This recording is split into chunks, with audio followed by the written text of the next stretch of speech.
Welcome back, everybody. Today we are going to remove some slop and play out of a Corvette steering box. So what I noticed the other day, the steering wheel in the 69 Vet had a ton of lash in it.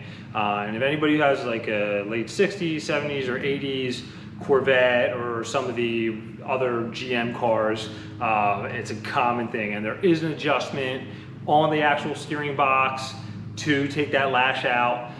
So we're gonna go over that today. And when I was actually trying to do that the other day, I realized that the rag joint in this car is completely falling apart, and that's where pretty much the majority of the lash is coming from.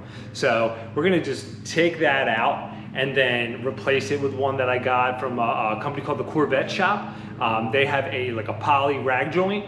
So I ordered that up, and we're gonna put that in here, replace the factory one that's in there, and then we're gonna go ahead and adjust the top adjustment on the box, and then we're gonna show you how to adjust the other adjustment on the box too, where the steering shaft from the column enters. So we're gonna go ahead now and take a look at this, get this stuff out, and go from there. All right, so here we go. So this is the poly rag joint that I got. Like I said, it was from a company called Corvette Mods. I actually found them on eBay. They have a pretty good selling status and score on there. I have purchased things from them in the past and had really good luck with them, and the shipping was super fast on it too, because I wanted it kind of quick because I wanted to get in the car so I could drive it around. So this is it. You can see that instead of the normal factory material cloth type rag joint, it has a polyurethane joint in there, which is kind of nice. So this thing actually was like $30.22, and then the shipping was $7.95. It actually was probably one of the on the cheaper ends of these, and they're literally all over the place. But I figured, you know, I know that company's relatively good, and their shipping was fast, and it seemed like a pretty cool product. So we're gonna head and get the other one out and get this one installed.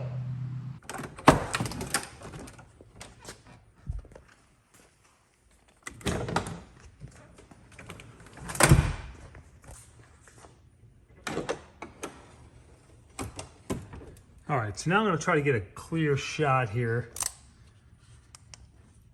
So there is the steering box right there. It's a little dirty. And then there's the rag joint right there. I believe it's probably the original rag joint to this car.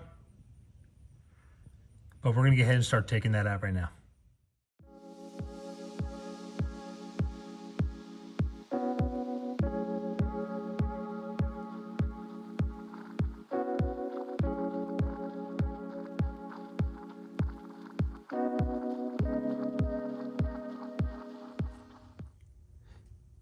All right, now I got all the bolts out of the rag joint here.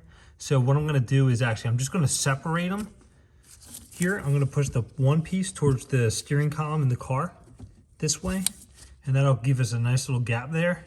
And that'll slide up there pretty good. So you don't hesitate to push it up there pretty good.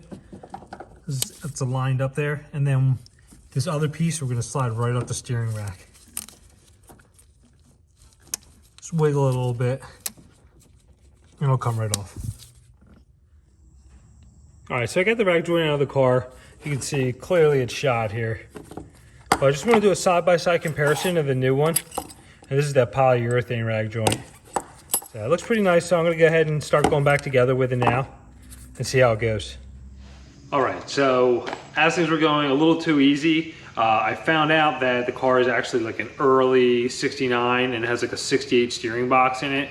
So the rag joint that I did get has like a kind of like a flat spot around the spline area, and the one I need is like full 360-degree splines. So what I did was, luckily, Advanced Auto carries one that seems to be the same as the one that I got from the Corvette shop. It's a polyurethane one, and it is the right 360-degree 3/4 inch spline. So we're gonna go ahead and try to get this back in the car. All right, as you can see down there, I have the new rag joint installed right there. So what we're gonna go ahead now, we're gonna start doing the adjustments on this. Probably the most common one is this one right up here. So what we're gonna do is take a 5/8 open end wrench and a flathead screwdriver, and we're gonna just kind of loosen the 5/8 slowly turn down on that flathead screwdriver adjustment there. It helps if you have someone else in the car to kind of move the wheel as you slowly turn it to take the lash out. Because if you over tighten this thing, you're going to feel it when you're driving. The wheel's going to stick every time you turn it. It's going to be really hard. So once you get the little bit of lash out, you want to back it off like a quarter of a turn. And then once you do that, you keep the flathead in there, and then you just snug it back down the 5/8 with the open end. So we're going to go ahead and just do that as an example. And then the second one here is in front of the rag joint. There's like a big kind of nut here. What we're gonna do is we're gonna loosen it. What I use is like a pry bar and like a hammer, and I'm just gonna grab these little tabs here. It's really kind of hard to see, unfortunately, and we're gonna smack them down and loosen that. And then there's a bigger nut here that we're gonna go ahead and see if we can get a better shot with light here. There you go. All right, so now you can see it better. There is the collar that I'm talking about, and there's little tabs in it that you can put the pry bar in there and smack it counterclockwise to loosen it. And then there you'll see that big nut there for adjustment. You can't really get a big open end wrench on there. I use like a pair of channel locks, and the same thing. Have someone sit in the car and wiggle the wheel as you slowly snug it up till all the lash is gone, and then you're going to back that thing off about a quarter of a turn or so, because you do not want to over tighten that and wear it out really fast. Okay, as you can see, I got the 5/8 on here. So you're gonna just loosen this up here. And you almost wanna keep the flathead in here. It may not move when you loosen it.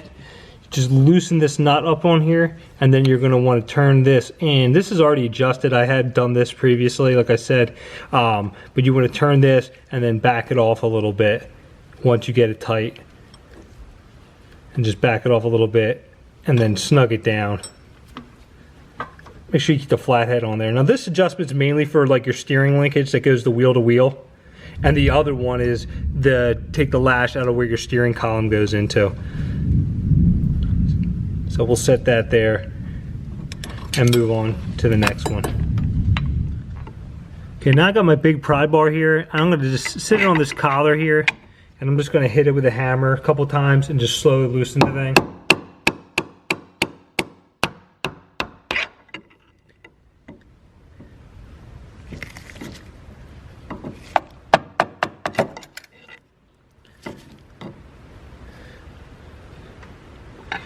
Once you crack that loose, you can kind of just back it off a little bit.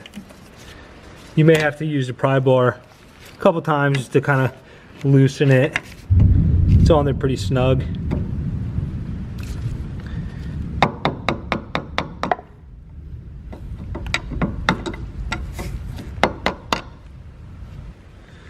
All right, now these are the channel locks I'm talking about. It's kind of really tight in there to get anything long that's that size. I think it's maybe like 1.25 inches or something crazy.